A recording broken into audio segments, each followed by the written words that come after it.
She never married, never moved away. Every evening, for 40 years, she sat under the same old tree, waiting. Neighbors called it tragic, others foolish. But Eleanor Prescott knew something they didn't. She wasn't just clinging to a memory, she was holding on to a promise. Until one phone call changed everything. They found his name, they found his notebook, and with it, a love story buried in the jungles of Vietnam was about to be unearthed, one that would leave the world speechless. Before the story begins, don't forget to subscribe. Some stories are too powerful to miss. The letter arrived on a rainy afternoon in 1969. Eleanor Prescott sat by the window of her small farmhouse in rural Pennsylvania, watching raindrops chase each other down the glass. She had just finished making a fresh apple pie, the aroma of cinnamon still dancing in the air, when she noticed the mailman's silhouette approaching through the mist. He didn't wave that day.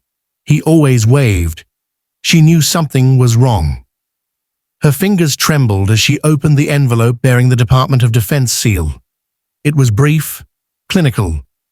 Her fiancé, Private First Class Thomas Bennett, had been declared missing in action in Vietnam. No body, no remains, just gone, gone. 10 years earlier, Eleanor met Tom under a maple tree on the edge of town. She was 19, a librarian's assistant with dreams of becoming a teacher.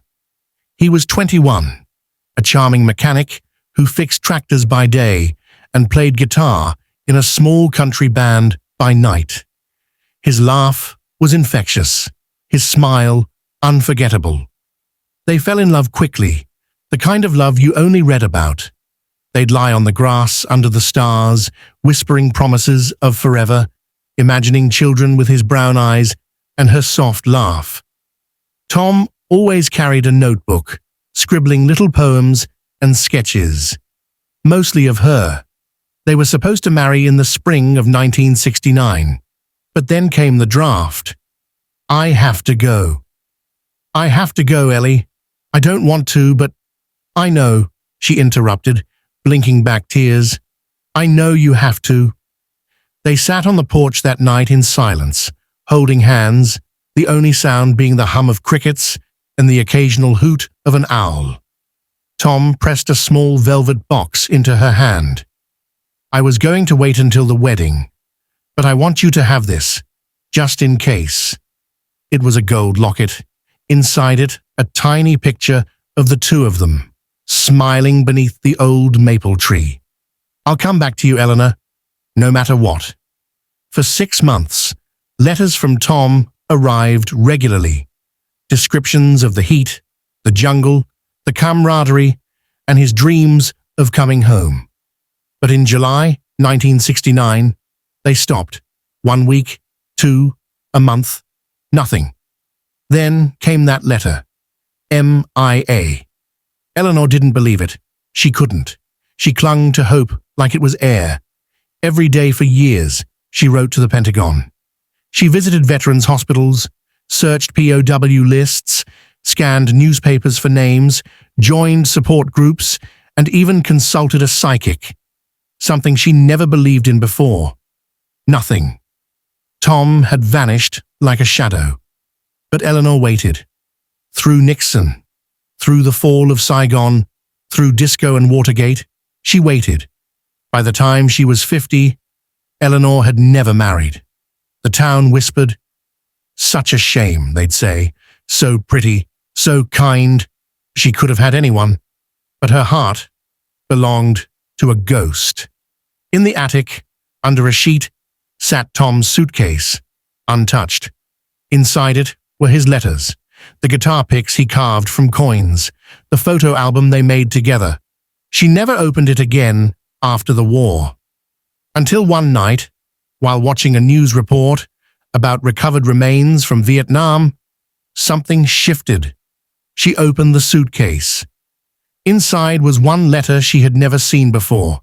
It had no stamp, no address, just her name in Tom's handwriting. If you're reading this, Ellie, it means I didn't make it back, but I need you to know something. Loving you was the greatest joy of my life. If I don't return, don't spend your life in sorrow. Please live, Ellie, for both of us." She wept for hours, but she still couldn't let go. Eleanor was 69 when the call came. "Mrs. Prescott, are you sitting down?" It was the Department of Defense. After 4 decades, remains had been discovered in a remote Vietnamese jungle. Dog tags, fragments of a uniform, and a notebook. Tom's notebook. The DNA matched.